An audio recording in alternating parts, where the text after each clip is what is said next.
क'क्राझार जिल्लायाव सासे फन लायनो थांनाय मानसिखौ एनजिअ'नि मानसिया गुलि गावदोंमोन दा मोनसे थासारि सोलिगासिनो बेवहाय मिसकनसेपसन मोनसे फैदों बाथ्राया ओरैबायदि दंफां दाननायखौ होबथानाया फरेस्ट डिपार्टमेन्टनि खामानि आरो हाग्रा बंग्राखौ लाखिनायाबो रायजो राजाफोरनि दायित्व गतिके दिनै दंफां दाननायखौ होबथानायाव फरेस्ट डिपार्टमेन्टजों मोनसे कनफ्लिक्ट जादों बे खुनु एनजिअ'नि खोन्था नङा फरेस्ट डिपार्टमेन्टजोंसो कनफ्लिक्ट जादों बेवहाय सोरबा पलिटिकेल लिडारफ्रा एनजिअ होननानै बुंदों एनजिअ'आथ' फरेस्ट डिपार्टमेन्टखौ रैखाथि होआना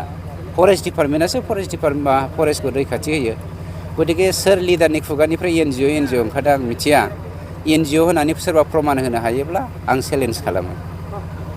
हाग्रामा महिलारिया बुंदों दाख्लै दुनाबारियाव फैनायाव गावनि सरकाराव फैयोबा नोंथांनि सायाव सिगांग्रो एभेक्सन खालामगोन से नाम्बार हाग्रामाया सरकाराव फैगोन ना फैया 20 बोसोरा बेखौ गाव स्टाडि खालामग्रोथों 2 नाम्बार बियो जुदि आंखौ गुबुन जायगानि होननानै फोरमान होनो हायोब्ला कर्टआव चेलेन्ज खालामदों आं चेलेन्ज खालामो